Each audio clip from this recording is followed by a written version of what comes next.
मोदींनी विकासाचं केवळ गाजर दाखवलं? विकास नेमका काय झाला आहे? कुठे विकास? विकास वेडा झाला का? पंतप्रधान मोदींच्या मेहसाणा जिल्ह्यामध्ये का आहेत नागरिक भाजपवर नाराज? गुजरातमध्ये सध्या राजकीय वातावरण चांगलंच तापलंय.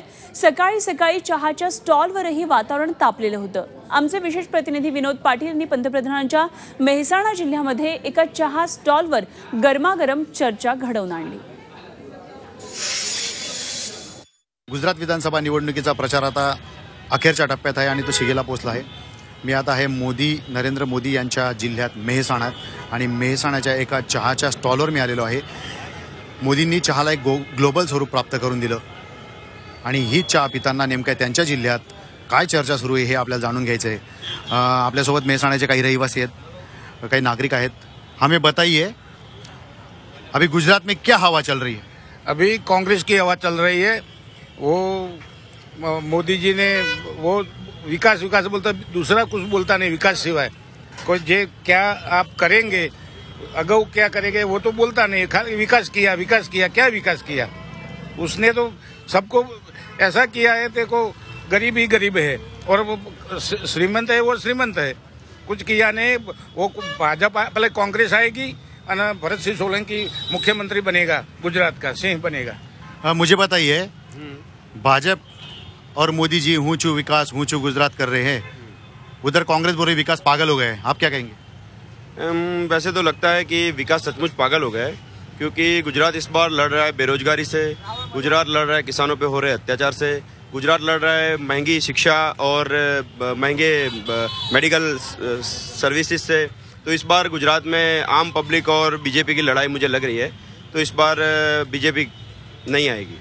मुझे बताइए आप कि ये इन्होंने गुजरात के बारे में बोला, विकास के बारे में बोला. आप बताइए, मेहसाणा ये मोदी जी का डिस्ट्रिक्ट है, क्या हवा है मेहसाणा डिस्ट्रिक्ट में और उत्तर गुजरात में, क्या लगता है आपको? नहीं, देखो पिछले 22 साल से गुजरात में भाजपा शासन कर रही है. 22 साल से ना एजुकेशन में हुआ कुछ, ना स्वास्थ्य सेवाओं में कुछ हुआ, ना सिंचाई की योजनाओं में कुछ हुआ है. तो 4-5 लोगों का विकास हुआ है. जो उद्योगपति है वो आम जनता वही की वही है. आज महंगाई को आप ले लीजिए. जब 2014 में चुनाव हुआ तो मोदी जी ने बोला था कि मैं अब बहुत हुई महंगाई की मार, अब की बार मोदी सरकार. तो आप देख लीजिए गैस सिलेंडर का भाव क्या है. 2014 में क्या था, 15 लाख का जुमला हो गया. जितने भी चुनाव के वादे थे वो सचमुच झूठ निकले. तो इसे विकास पागल ही कहते हैं. अभी ये इन्होंने बताया कि कांग्रेस की हवा है, विकास पागल हो गए. आपको क्या लगता है? कांटे की टक्कर है. अच्छा है, कांग्रेस अभी भारी लग रहा है बीजेपी पर. मुझे बताइए, लेकिन ये जो मेहसाणा की सीट है ये नितिन भाई पटेल की है, वो यहाँ के एमएलए है. इस बार क्या है, नितिन भाई पटेल को तो माना जाता है कि वो सीएम भी बन सकते हैं. आपको क्या लगता है, उसके फेवर में है? नहीं, फेवर में तो सीधा नहीं लग रहा है. दोनों की, जीवाभाई और नितिन भाई दोनों की कांटे की टक्कर है. दोनों पाटीदार है, दोनों मजबूत, दोनों उम्मीदवार है. अच्छा है, लग रहा है कि इस बार कांग्रेस बाजी लगाएगा. मुझे बताइए कि मेहसाणा में क्या चल रहा है, किसकी हवा है? पाटीदार नाराज है, इसका सबसे ज्यादा नुकसान किसको उठाना पड़ेगा? आपको लगता है पाटीदार बीजेपी के साथ रहेंगे इस बार? नहीं, एज कंपेरिजन अगर करते हैं तो टक्कर रहेगी, लेकिन इतना फर्क नहीं पड़ेगा, क्योंकि लास्ट टाइम 24,000 से नितिन भाई जीते थे. तो लीड कम हो सकती है. बाकी इतना पॉसिबल नितिन भाई विन होंगे.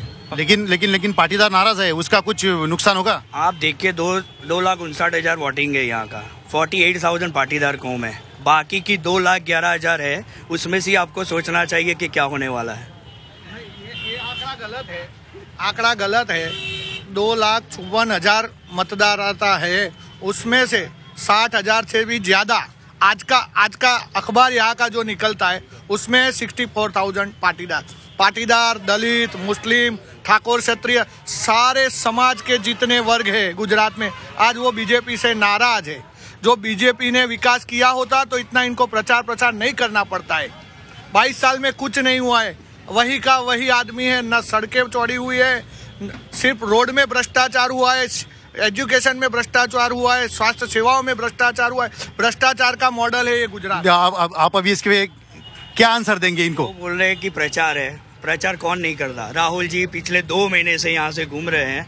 बराबर, तो वो प्रचार नहीं है। मोदी जी आते तो तबीयत बिगड़ जाती है कांग्रेस की, क्यों ऐसा? बैठ गया था बनासकांठा में, कल वो बोल नहीं पा रहे थे, यहाँ पे आए थे, इसके पीछे ही एरोड्राम है, वहाँ पे 2 दिन पहले थे, वहाँ पे भी वो रो रहे थे कि मैं यहाँ पला बड़ा हूँ। क्यों भाई आपको यह कहना पड़ता है कि मैं यहाँ पे पला बड़ा हूँ, यहाँ मेरा नाता है, यहाँ मेरा रिश्ता है? वो हिमालय ये जो कह रहे हैं अभी कि मोदी जी पहले विकास की बात कर रहे थे, बाद में वो इमोशनल हो गए, अपनी अस्मिता गुजरात से जोड़ने लग गए, ये बात सही है क्या? नहीं, विकास की बात अभी भी है और होने वाली है और होती रहेगी। लेकिन मोदी जी पाकिस्तान में पहुंच गए। पाकिस्तान की बात नहीं, कहाँ पाकिस्तान की बात? कल तो बोले वो। कहाँ पाकिस्तान? वो तो जैसे वीडियो वायरल हुआ है, अगर पाकिस्तान का डीजीपी बोले कि गुजरात का अहमद पटेल बनेगा तो क्या पाकिस्तान गुजरात की सरकार चलाएंगे? लेकिन अहमद पटेल तो इंडियन सिटीजन है, उनको भी हक है। हक है, हम मानते हैं, लेकिन वो कैसे डिसाइड कर सकते हैं कि डीजीपी अहमद पटेल बनेगा?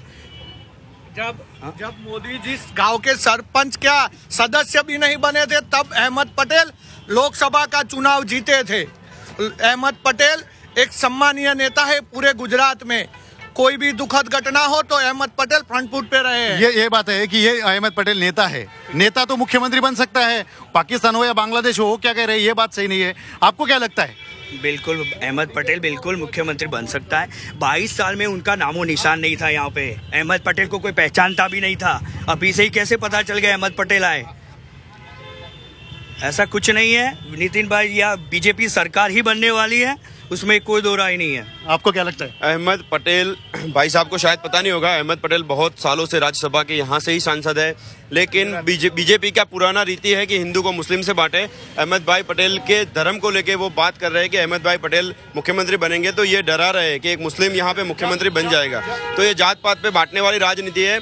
यहाँ गुजरात में बहुत सारे आंदोलन चल रहे हैं, पाटीदार आंदोलन, दलित आंदोलन, ठाकुर आंदोलन, ओबीसी आंदोलन, फिक्स पगार वालों के आंदोलन और खेडूतों के आंदोलन। लेकिन सबसे पहले मुझे लग रहा है गुजरात में एक और आंदोलन चलाने की जरूरत है, और वो है लोकशाही को बचाओ आंदोलन, क्योंकि गुजरात में लोकशाही जैसा कुछ है ही नहीं। जब चुनाव आता है तो मोदी साहब को राम मंदिर और पाकिस्तान, मियां मुशर्रफ, ये सारी चीजें याद आती है। पूरे चुनाव में आप देख लीजिए, हर मुद्दा कोमवाद से जुड़ा मुद्दा है, और मैं पूरे देश को आपके माध्यम से कहना चाहता हूं कि गुजरात मॉडल अब सही बनने जा रहा है और कांग्रेस की सरकार बन रही है। इसको आप आखिरी सवाल है और आपका आखिरी जवाब है इनको। पहली तो बात है, आपको अगर पता हो कि बीजेपी के मैनिफेस्टो में राम मंदिर का जिक्र था, ठीक है, तो वो क्या राम मंदिर का जिक्र नहीं करेंगे क्या?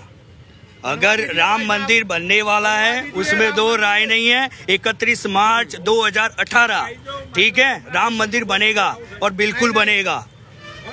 और विकास के बारे में?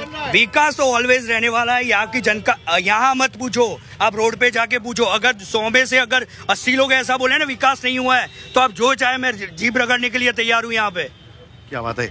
आपण पाहिलं की मेहसाणाची जनता विकास आणि जातीयवाद, धर्म, राजकारण या सगळ्याच गोष्टींवरती खुलखुलून बोलली आणि ते काय बोललं ते तुम्ही ऐकलं.